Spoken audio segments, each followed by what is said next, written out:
discuss next topic of the chapter number 2 of our syllabus, and that is operators in Java. Okay.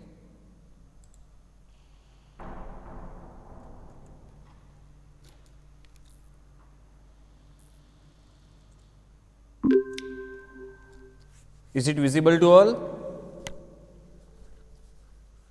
Yes, sir. Yes, sir. Okay. So, operators. Java provides rich set of operators. An operator is a symbol that tells the compiler to perform specific operation. It may be mathematical, logical, relational, etc. Java has many operators available and we can categorize them further also, but the main 4 categories of operators are arithmetic operators, relational operators, logical and bitwise operators. These are the 4 main categories of operators. Other operators are also available which fall under this category and some other also. See, most of these operators are work similar to that of C and C++. Their counterparts in C and C++. अगर C, C++ या किसी और programming language आपने पढ़ी है या फिर आपने उसको लर्न किया है तो ऑपरेटर को पढ़ने में समझने में ज़्यादा दिक्कत नहीं होगी और आप सब तो ये बात भली भांति जानते हो। सबसे पहले बात करते हैं अरिथमेटिक ऑपरेटर्स की। तो नाम के अनुसार उसका कार्य मैथमेटिकल ऑपरेशंस के लिए उसका उपयोग होता है।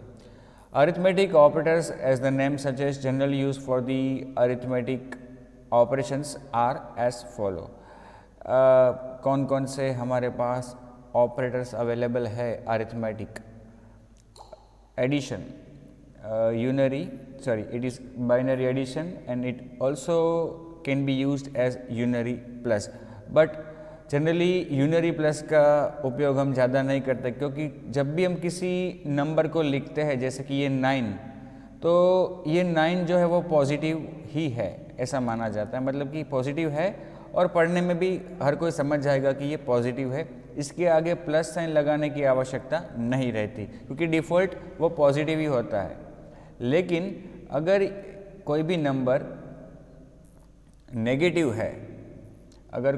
नेगेटिव है, तो हमें उसके आगे माइनस साइन लिखनी आवश्यक बन जाती है क्योंकि अगर सिंपली हम 9 लिखें तो उसको पॉजिटिव कंसीडर किया जाएगा। तो अगर हम ये बताना चाहते कि ये जो वैल्यू है वो नेगेटिव है तो उसके आगे हमें माइनस साइन रखना पड़ता है। तो उस हिसाब से यूनरी माइनस का भी हम यूज़ कर सकते हैं या फिर as a binary operator we can use it to subtract 2 values, 1 value from the other. ये यस्टरडे भी शुरू में लास्ट में मैंने बताया था इस चैप्टर की शुरुआत में, इस टॉपिक की शुरुआत में। Then asterisk is use for multiplication, slash is use for division,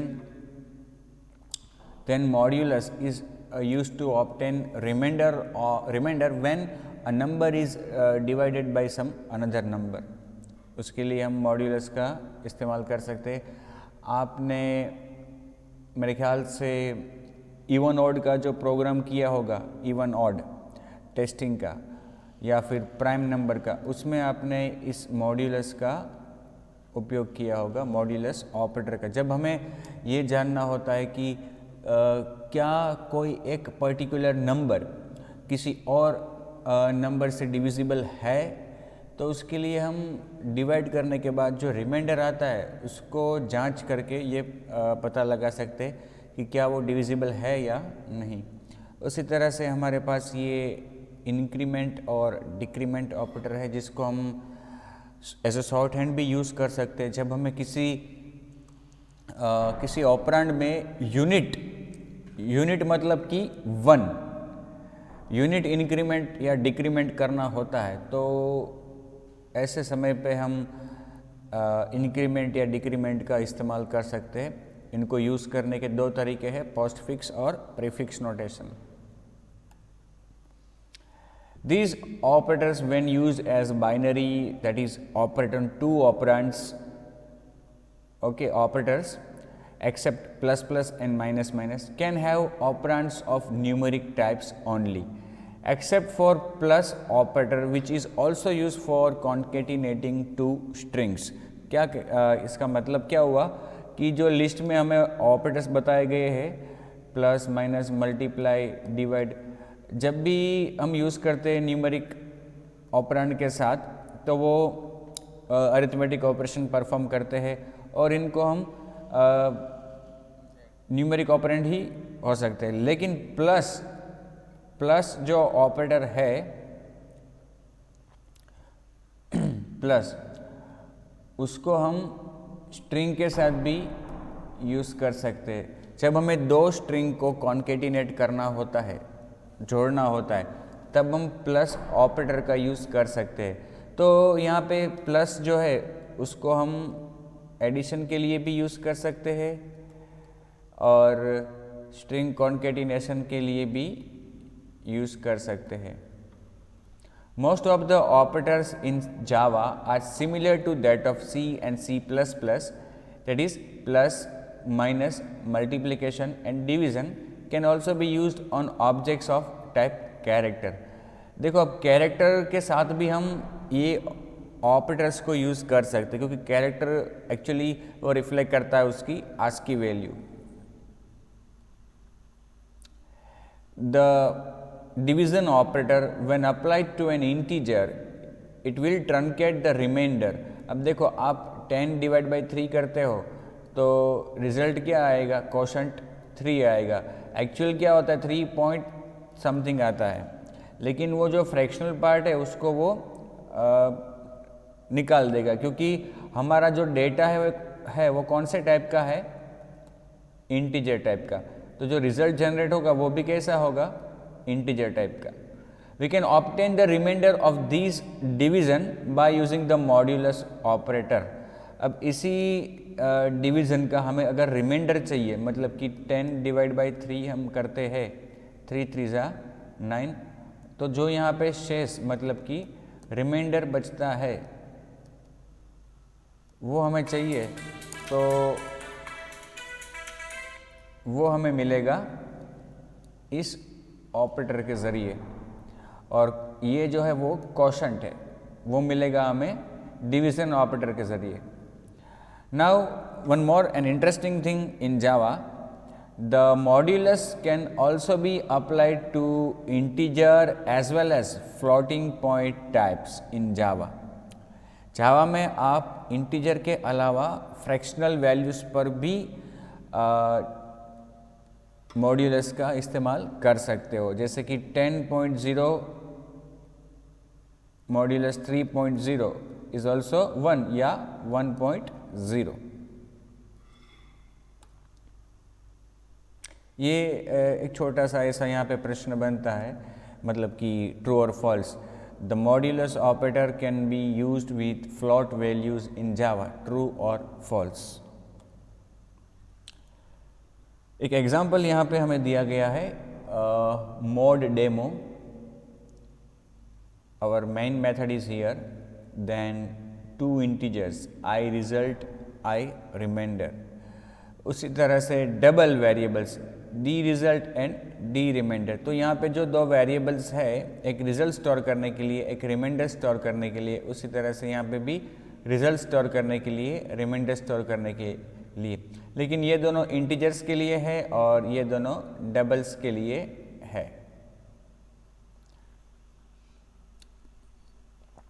I result equal to 10 divide by 3. Okay, तो इंटीजर का जो रिजल्ट है उसमें क्या आएगा, 10 डिवाइड बाई 3 का आंसर. और i remainder is equal to 10 modulus 3. तो यहाँ पे आप देखो आंसर क्या है, result and remainder of 10 divide by 3. तो जो रिजल्ट मिला डिवीज़न का वो क्या मिला, कोशेंट 3, और जो रिमाइंडर मिला वो कितना मिला, 1. ये मॉड्यूलस का रिजल्ट है। अब ये हो गया इंटीजर के साथ। अब वही चीज़ हमने डबल के साथ की, 10.0 डिवाइड बाई 3.0 मतलब डिवीज़न, तो ये तो आपको आंसर देगा 3.0। उसी तरह से 10.0 को 3.0 से डिवाइड करते हैं तो रिमाइंडर क्या होता है वो हम डिस्प्ले करें अगर, तो 3 point in this way, sorry remainder, तो रिमाइंडर क्या आएगा, 1 डिवीज़न का क्वोशंट आएगा 3 1 यस, और रिमाइंडर आएगा 1.0।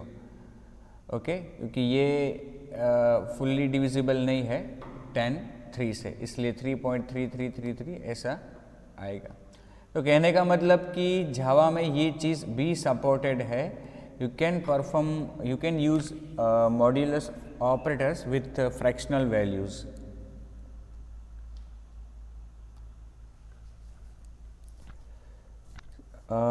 यहाँ पे यस, ये फ्लोट वाला एग्जांपल है। देखो यहाँ पे डेमो ऑफ ऑपरेटर्स, यहाँ पे एक फ्लोट वेरिएबल लिया है y और उसको इनिशियलाइज किया है 5.5 और y is equal to y divide by 0।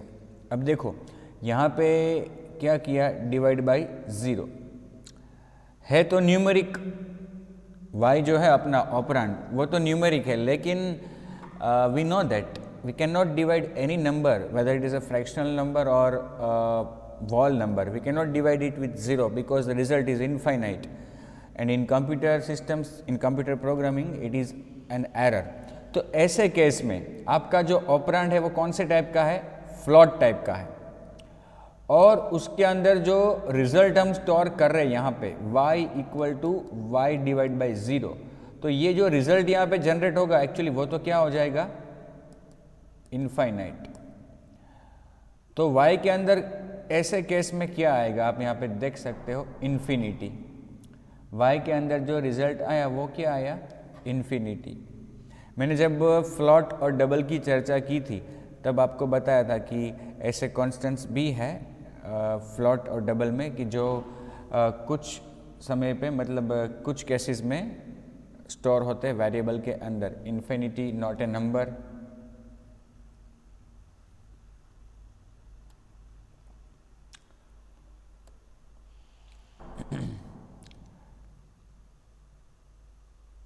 Then increment and decrement operators.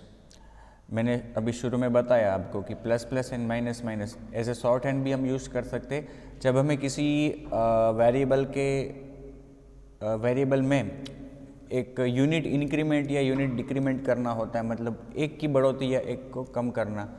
ऐसे समय पे हम इंक्रीमेंट या डिक्रीमेंट का यूज़ कर सकते हैं। ज़्यादातर केस में हमने लूप में इसका, फॉर लूप में हम इसका इस्तेमाल करते हैं इंक्रीमेंट डिक्रीमेंट सेक्शन में।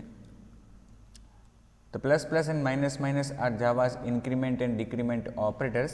Increment operator add 1 to its operand and decrement operator subtracts 1 from its operand.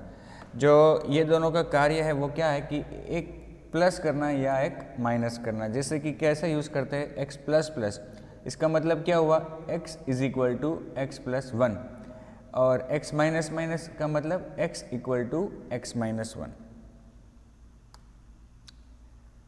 While using both these operators, we can use them in either order. That is, हम उसको operand के पहले भी लिख सकते हैं, operand के बाद भी लिख सकते हैं। हमारे पास दो विकल्प रहते हैं, लेकिन करता तो ये वही काम है, बेसिक कार्य उसका वही है कि इंक्रीमेंट या डिक्रीमेंट करना।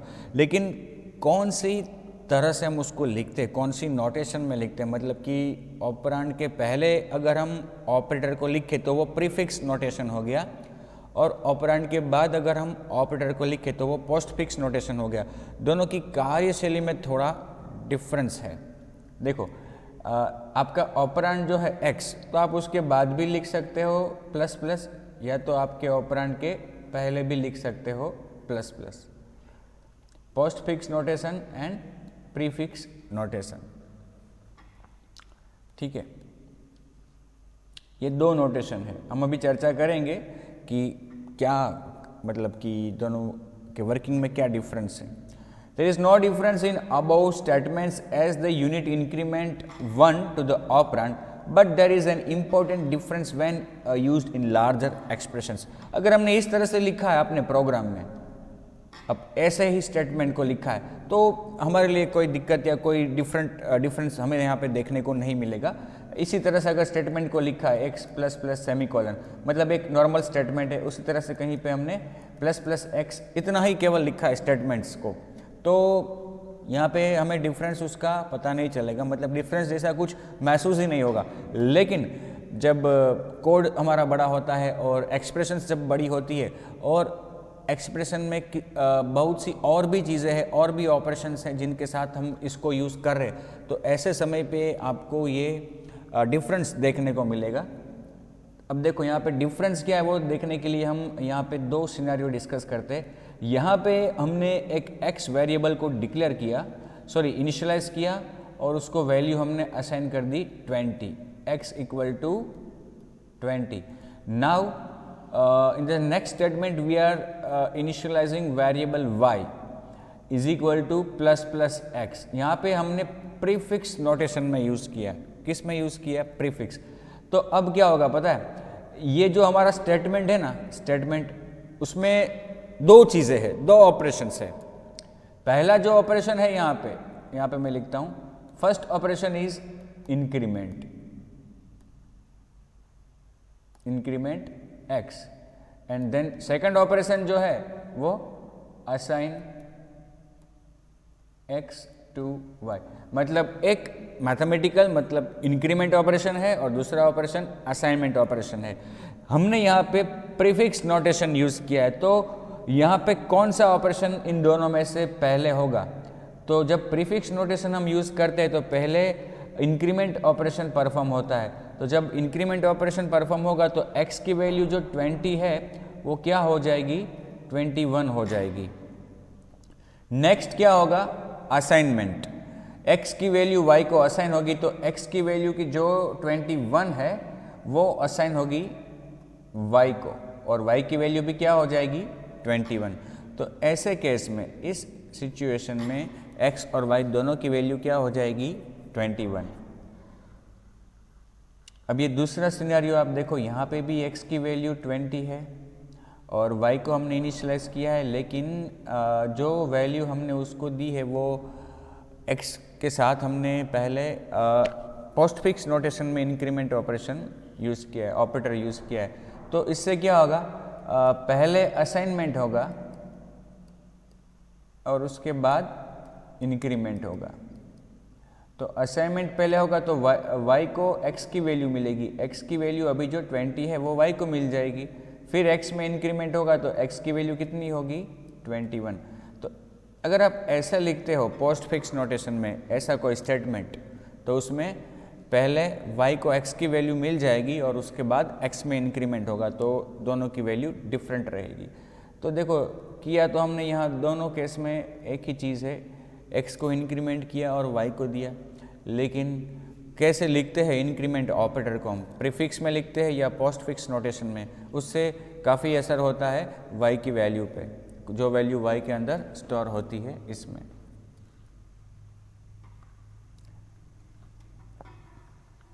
रिलेशनल एंड लॉजिकल ऑपरेटर्स, दोनों ज़्यादातर केस में इन दोनों ऑपरेटर्स को हम साथ में ही यूज़ करते हैं, रिलेशनल एंड लॉजिकल।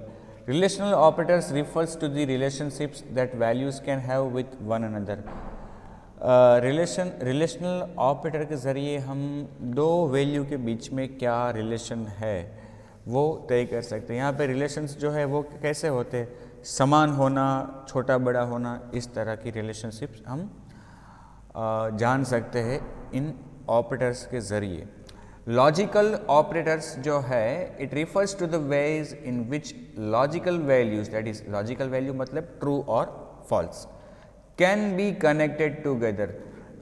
जब हमें लॉजिकल ऑपरेशंस मतलब एक से ज़्यादा लॉजिकल वैल्यूज़ हमारे पास है और उसके ऊपर हमें लॉजिकल ऑपरेशंस परफॉर्म करना है, जैसे कि एंड और नॉट, तब हम लॉजिकल ऑपरेटर्स का यूज़ करते हैं। ज़्यादातर केस में हम इसका यूज़ कहाँ पे करते हैं? जब हमें एक से ज़्यादा रिलेशनल ऑपरेशंस को एक साथ जोड़ के आगे बढ़ना है, मतलब एक साथ उसको चेक करके आगे बढ़ना होता है तब हम लॉजिकल ऑपरेटर्स का यूज़ करते हैं।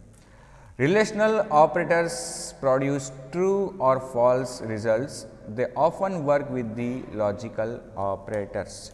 रिलेशनल ऑपरेटर जो है, अभी हम देखेंगे कौन कौन से है, आपको पता भी होगा।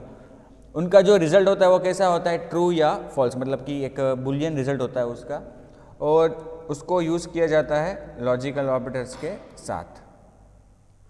अब देखो ये सभी रिलेशनल ऑपरेटर्स है।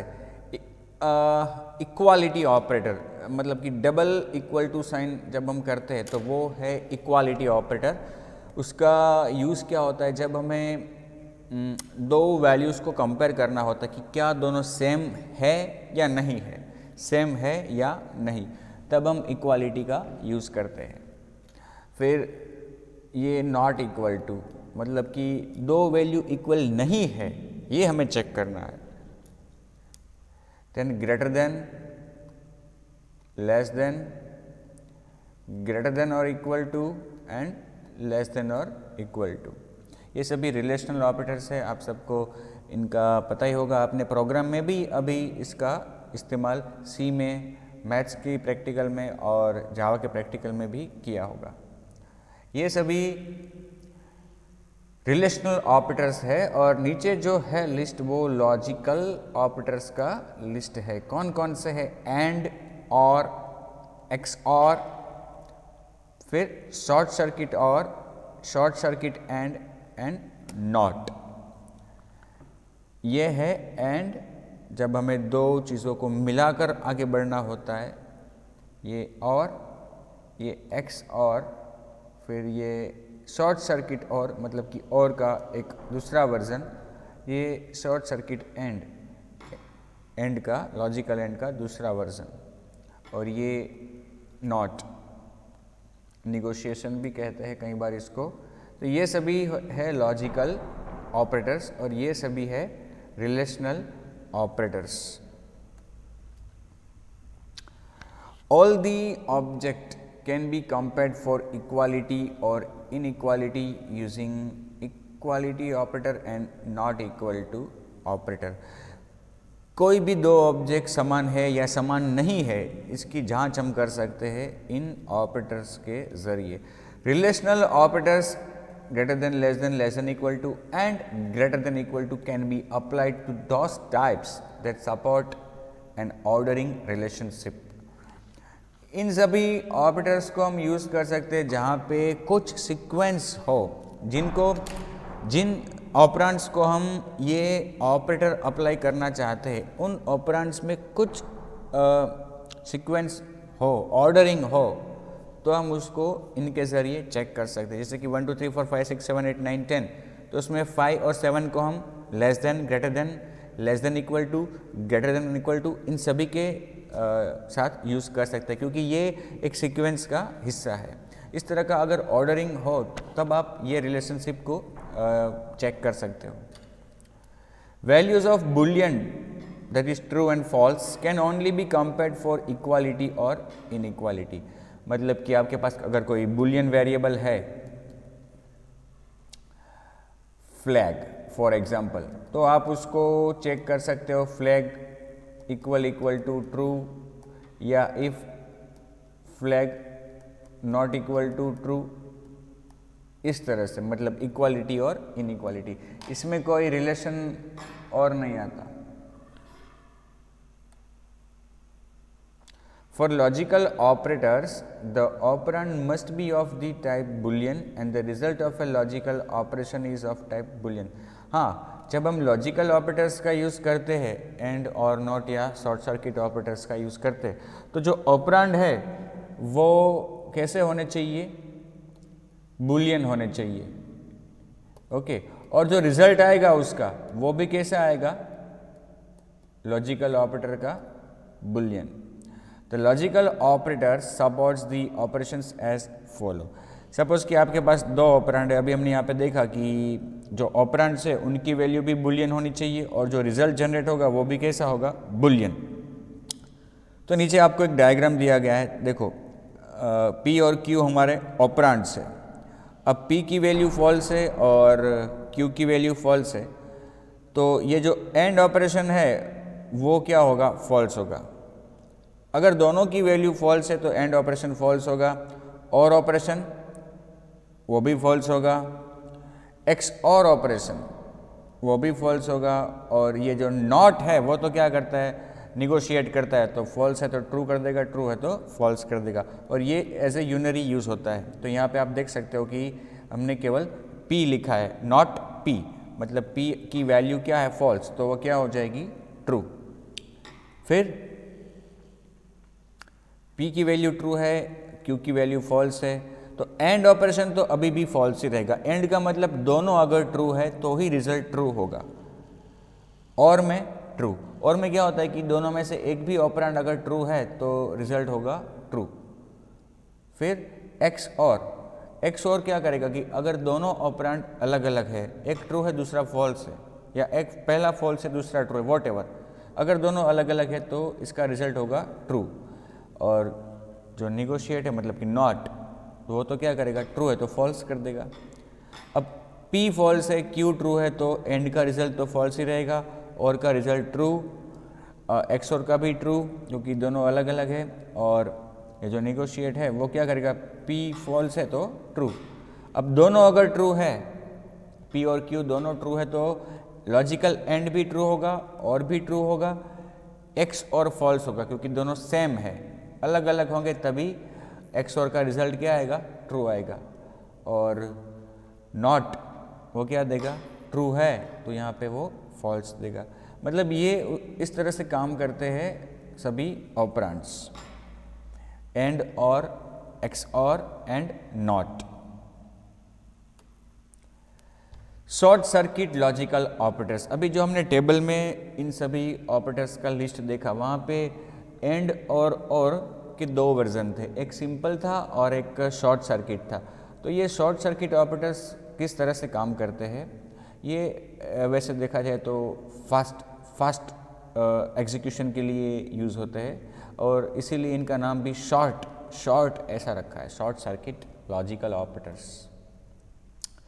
जावा supplies special short circuit versions of and और। ये जो वर्जन है उसमें हम N% 2 बार लिखते हैं और भी 2 बार लिखते हैं, pipe sign. Logical operators that can be used to produce more efficient code, consider the following cases. ये जो शॉर्ट सर्किट है, शॉर्ट सर्किट ऑपरेटर्स वो किस तरह से काम करते हैं वो यहाँ पे बताया गया है। In an and operation, if first operand is false, the outcome is also false, no matter what value second operand is having। देखो आप अगर यहाँ पे एंड में देखो, एंड ऑपरेशन के रिजल्ट में अगर देखो, अगर पहला ऑपरेंड फॉल्स है तो रिजल्ट भी कैसा होगा, फॉल्स ही होगा। चाहे दूसरा ऑपरेंड ट्रू हो या फॉल्स हो, दोनों केस में रिजल्ट क्या होगा, फॉल्स ही होगा। मतलब पहले ऑपरेंड की वैल्यू के ऊपर से ही हम नतीजे के बारे में अंदाज़ा लगा सकते हैं कि क्या होगा रिजल्ट। तो ये हो सकता है एंड के केस में, और ऑपरेशन में।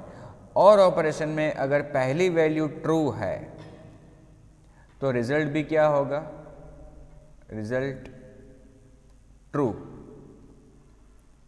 No matter second value false है या ट्रू है। पहली वैल्यू मतलब कि पहला ऑपरेंड अगर ट्रू है तो और भी रिजल्ट क्या देगा, ट्रू ही देगा।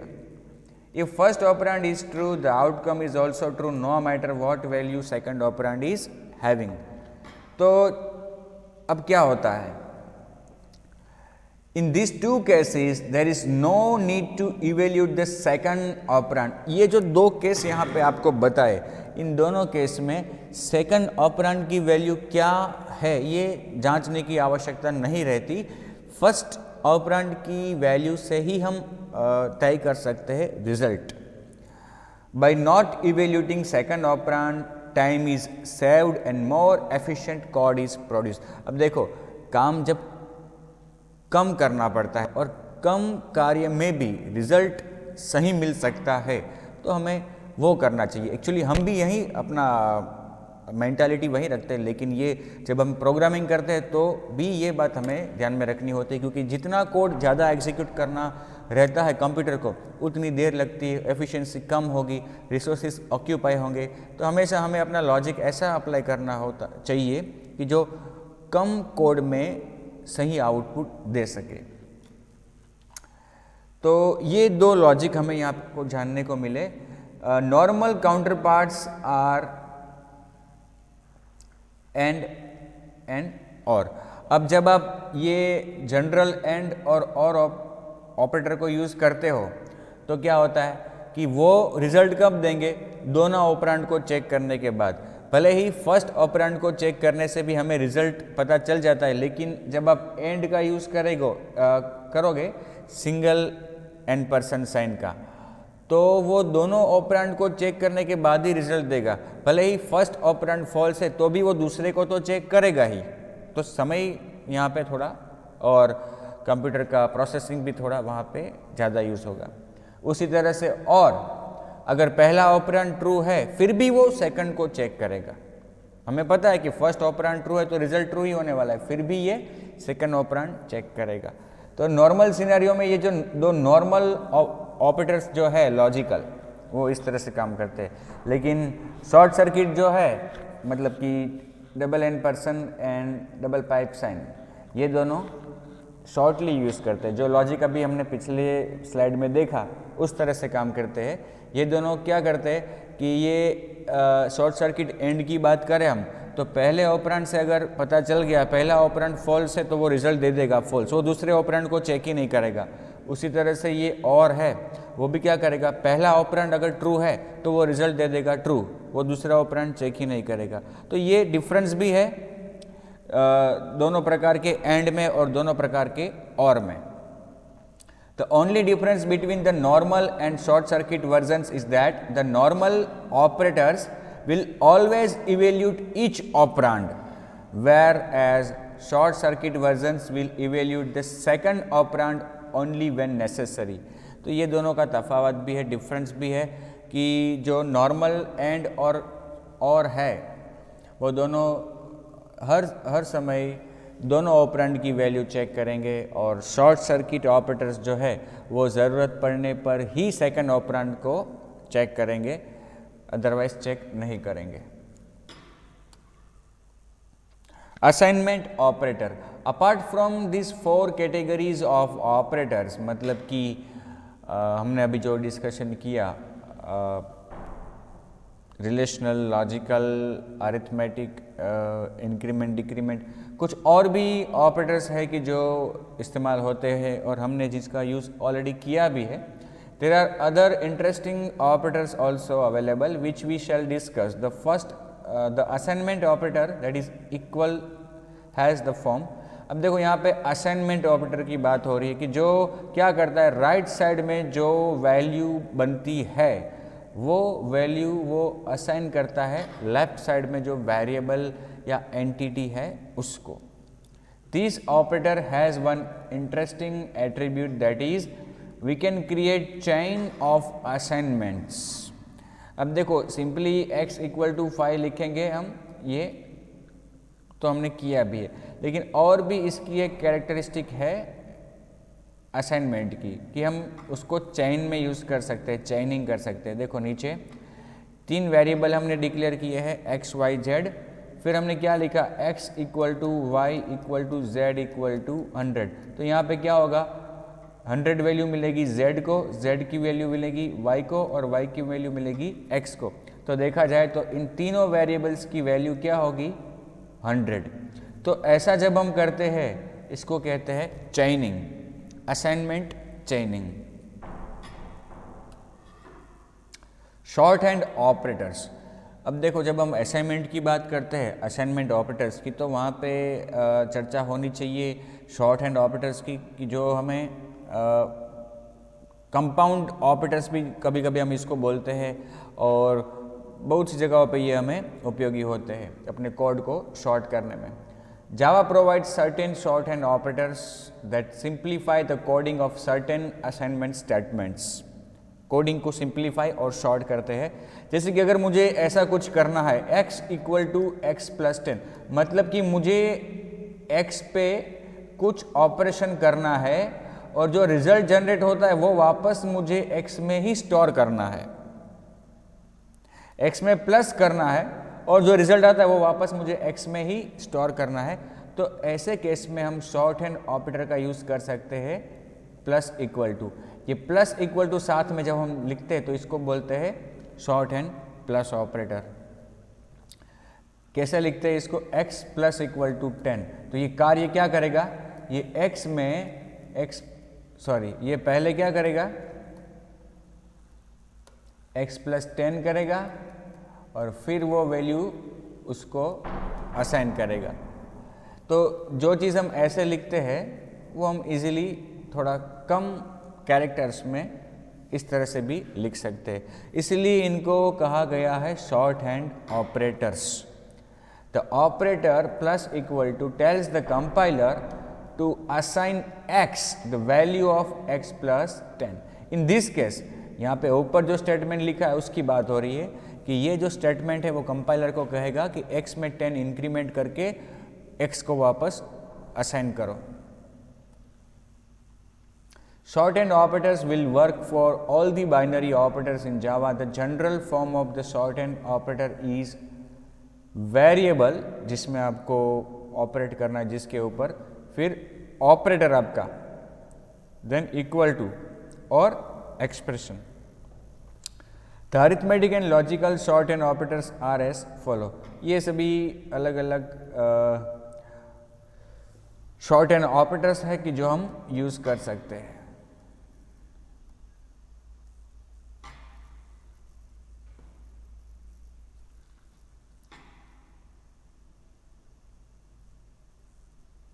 All these operators combine an operation with an assignment.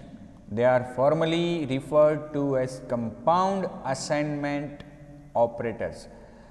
इनको ये जो शॉर्ट हैंड ऑपरेटर्स है वो क्या करते हैं इक्वल के साथ एक ऑपरेटर को जोड़ते हैं, इसलिए इनको कभी कभी कंपाउंड असाइनमेंट ऑपरेटर भी कहा जाता है, क्योंकि उसमें इक्वल साइन है तो वो असाइनमेंट तो है लेकिन कंपाउंड असाइनमेंट ऑपरेटर्स।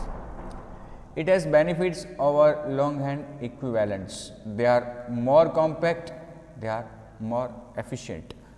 कम लिखने पे वो ज़्यादा इफेक्टिव है, ये उसके एडवांटेजेस है। वो कॉम्पैक्ट है, कम लिखना पड़ता है और एफिशिएंट भी है।